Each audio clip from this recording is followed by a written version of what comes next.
ஒரு சயின்ஸ் ஃபிக்ஷனை இப்படிலாம் எழுத முடியுமா என்று ஆச்சரியப்படும் வகையில் எழுதிய அற்புதமான எழுத்தாளர்களில் ஒருவர் இந்த ரோவால்ட் தால்.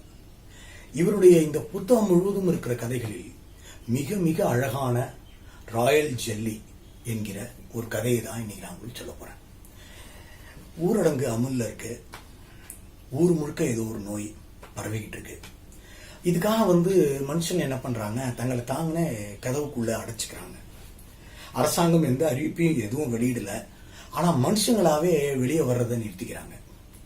அது ஏன் அப்படி நிறுத்திக்கிறாங்க, என்ன எதனால அப்படிங்கிறது யாருக்கும் தெரியல.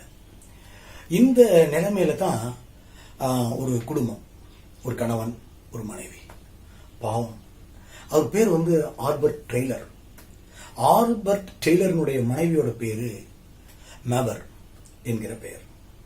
இந்த மேபர் டெய்லர் அவங்களுக்கு ஒரு குழந்தை பிறந்திருக்கும். குழந்தை பிறந்து 10 நாள் தான் ஆகுது. ஆஸ்பத்திரிக்கு கூட பாவம் அவங்களால போக முடியல. வீட்டிலேயே அவங்களுக்கு பிரசவம் ஆயிடுச்சு அப்படின்னு அந்த கதை ஆரம்பிக்கும். ரொம்ப த்ரில்லிங்கான ஒரு விஷயம் என்னன்னா, டாக்டர் ராபின்சன்கிறவர் தான் அவங்க வீட்டுக்கு போய் அழகா அவங்களுக்கு உதவி செஞ்சு அந்த குழந்தைய பிறக்க வச்சிருப்பாரு. அடுத்த நிமிஷம் விடியறதுக்குள்ள ராபின்சன் வீட்டுக்கு போயிடுவார். ஏன்னா பகல்ல யாரும் வெளியே திரியவே கூடாது. வெளியில திரிஞ்சாலே போதும் அந்த பாராசைட், அந்த வைரஸ் அவங்களை தாக்கிடும். உலகம் முழுக்க நுண்ணுயிர்கள் பரவி கிடக்கு. இந்த நுண்ணுயிர்கள் விலங்குகளோட சேர்ந்து கைகோத்துக்குது. கைகோர்த்து கொண்டு மனிதனை பழி தீர்க்க முடிவு செய்யுது. இந்த நிலைமையில அந்த குழந்தை 9 வருஷத்துக்கு முன்னாடி அந்த தம்பதிகளுக்கு பிறந்திருக்கு. 9 வருஷத்துக்கு அப்புறம், நல்லா நான் வச்சுக்கோங்க, திருமணமாகி 9 வருஷமா குழந்தை இல்லை, 9 இயர்ஸ்க்கு அப்புறம் அந்த குழந்தை பிறந்திருக்கு. அந்த குழந்தைய கையில வச்சுக்கிட்டு அவங்க ஒவ்வொரு நாளும் ஃபீட் பண்ணி பாக்குறாங்க. எடை அதிகமாகவே மாட்டேங்குது, எடை குறைஞ்சிட்டு போகுது. என்ன செய்யுதுன்னு அவங்களுக்கு தெரியல.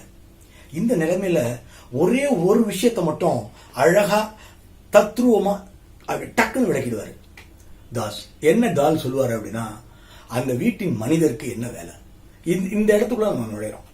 அதான் அந்த கதையினுடைய டேர்னிங் பாயிண்ட்.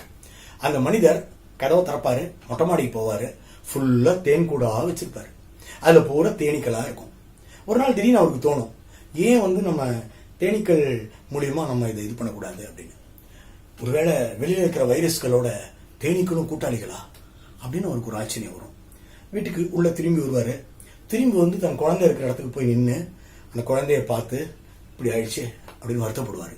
அப்போ ஒரே ஒரு தேனி மட்டும் பறந்துட்டு போகும்.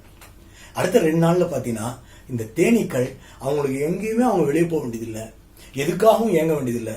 மனுஷங்க ராத்திரியோட ராத்திரியா வெளியே போய் பால் வாங்கிட்டு வருவாங்க, ராத்திரியோட ராத்திரியா வெளியே போய் பிரெட் வாங்கிட்டு வருவாங்க, உணவுப் பொருள் வாங்கிட்டு வருவாங்க. ஒருத்தர் போய் ராத்திரியோட ராத்திரியா பணம்லாம் பறிச்சுட்டு வருவாரு. ஏன்னா பகலா இருந்தா மாட்டிப்போம்.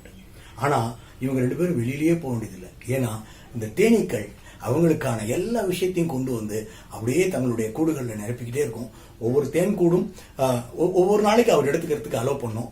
இந்த எடுத்துக்கொள்கின்ற அந்த தேன் கூட்டுல இருந்து ராயல் ஜெல்லின்னு ஒண்ணு கிடைக்கும். அதான் அந்த கதையோட தலைப்பு, ராயல் ஜெல்லி. இந்த ராயல் ஜெல்லினா என்னன்னு அப்ப சொல்ல மாட்டாரு. இந்த ராயல் ஜெல்லிய அவர் என்ன பண்ணுவாரு, மிக அழகா ஒய்ஃபுக்கே தெரியாம டெய்லர் அவருடைய அந்த குழந்தையுடைய பாட்டில் பால்ல கலக்க ஆரம்பிப்பார்.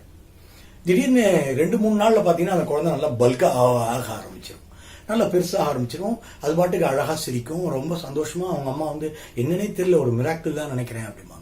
அப்பதான் இரவு அவர் என்ன பண்றாருன்னு பாக்குறதுக்கு அவங்க ரொம்ப ஆச்சரியத்தோட வெயிட் பண்ணுவாங்க. இது என்னவோ பண்றாரு அவருனாலதான் குழந்தை இப்படி ஆயிருக்கு அப்படின்னு வெயிட் பண்ணுவாங்க.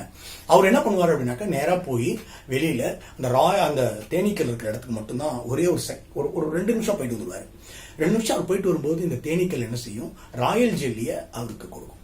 இந்த ராயல் ஜெல்லினா என்ன அப்படிங்கிறது வேற வழியே இல்லாமல் ஒய்ஃப் கிட்ட மாட்டிக்கிட்டாருல, இப்ப அவர் எக்ஸ்பிளைன் பண்ணி தானே ஆகணும். ராயல் ஜெல்லிங்கிறது இந்த கூட்டுல ஒரு ராணி தேனி ஆயிரக்கணக்கான முட்டைகள் இடுது. முட்டைகள் இட்ட பிறகு அதுல சிலது ட்ரோன்ஸ், அதாவது போராளிகள், சிலது ஒர்க்கிங் பீஸ், அதாவது வேலைக்கார தேனீக்கள், சிலது வருங்கால ராணிகள். இப்படி 3ஆ பிரிச்சு அவங்களுக்கான உணவை பரிமாறுது. இந்த உணவுக்கு பேர் தான் ராயல் ஜெல்லி. இந்த ராயல் ஜெல்லியில ராணிகளுக்கு கொடுக்கிற உணவு தான் சூப்பர் ராயல் ஜெல்லி. இந்த சூப்பர் ராயல் ஜெல்லியை தான் அவங்க இவருக்கு கொடுக்கறாங்க. இவரு அதை எடுத்து வர்றாரு உள்ள. அப்போ அவங்க மனைவி கேட்பாங்க, இப்போ ராணி தேனீக்கள் இல்லைன்னா என்ன ஆகும் வீடுன்னு கேட்பாங்க. அவர் அப்படியே பதறி போயிடுவாரு. அடுத்த நாள்ல இருந்து கலக்க மாட்டாரு, ஜாக்கிரதையா இருப்பாரு. அந்த குழந்தை திடீர்னு பேச ஆரம்பிக்கும். பார்த்தா அது தேனீக்களோட மொழியில பேசும். அது மாட்டுக்கு வெளியில போகும். தேனீக்களோட அது ஜாலியா இருக்கும். தேனீக்கள் உள்ள வந்து அந்த குழந்தைய மேல தூக்கிட்டு அப்படி தாளாட்டிட்டு வச்சுட்டு போகும். ஆனா அங்க எந்த விதமான மாற்றமும் பெருசா நடந்திருக்காது. அது பாட்டுக்கு வழக்கம் போல தேனீக்களின் காலனிஸ் உருவாகிட்டே தான் இருக்கும். அது பாட்டுக்கு போயிட்டே தான் இருக்கும். இப்போ அந்த ராயல் ஜெல்லினே அந்த குழந்தைக்கு அவங்க பேர் வைப்பாங்க. அந்த இடத்தோட அந்த கதை முடிவுக்கு வரும். இப்போ என்ன ஒரு பெரிய அதிசயம் அந்த ராயல் ஜெல்லியை பத்தி அப்படின்னு சொன்னா, இந்த தேனீக்கள் வந்து முட்டையிடும் பொழுது அந்த உணவுக்கு ராயல் ஜெல்லிஸை கொடுக்கும் பொழுது அதை எடுத்துக்கொள்கின்ற ஒரு ஒரு குறிப்பிட்ட தேனி குட்டியா இருக்கிற அந்த லார்வா அது வந்து கிட்டத்தட்ட 7 மணி நேரத்துக்குள்ள 1500 மடங்கு பெருசாகுமா. இப்போ இந்த ஒரு உணவு எவ்வளவு அற்புதமான ஒரு விஷயம். இதை வந்து ஜார்ல உள்ள போட்டு கொஞ்சமா ராயல் ஜெல்லிய அவர் விற்கவும் ஆரம்பிப்பாரு. அப்போ ரகசியமா இரவு நேரங்கள்ல அவங்க ஒரு சின்னதா ஒரு கடை ஆரம்பிப்பாங்க. இப்படி அந்த ஊர் முழுக்க பாராசைட்ல ஒரு வைரஸ்ல பாதிக்கப்பட்டு பகல்லையே வெளியே வர முடியாதுங்கிற நிலைமையில இருந்த பொழுதும் அந்த குழந்தைகளை வளர்ப்பதற்கு தேனீக்கள் எப்படி அற்புதமாக உதவுகின்றன என்கிற மிக அழகான சயின்ஸ் ஃபிக்ஷன் ரோவால்ட் தாலினுடைய இந்த ராயல் ஜெல்லி கதை.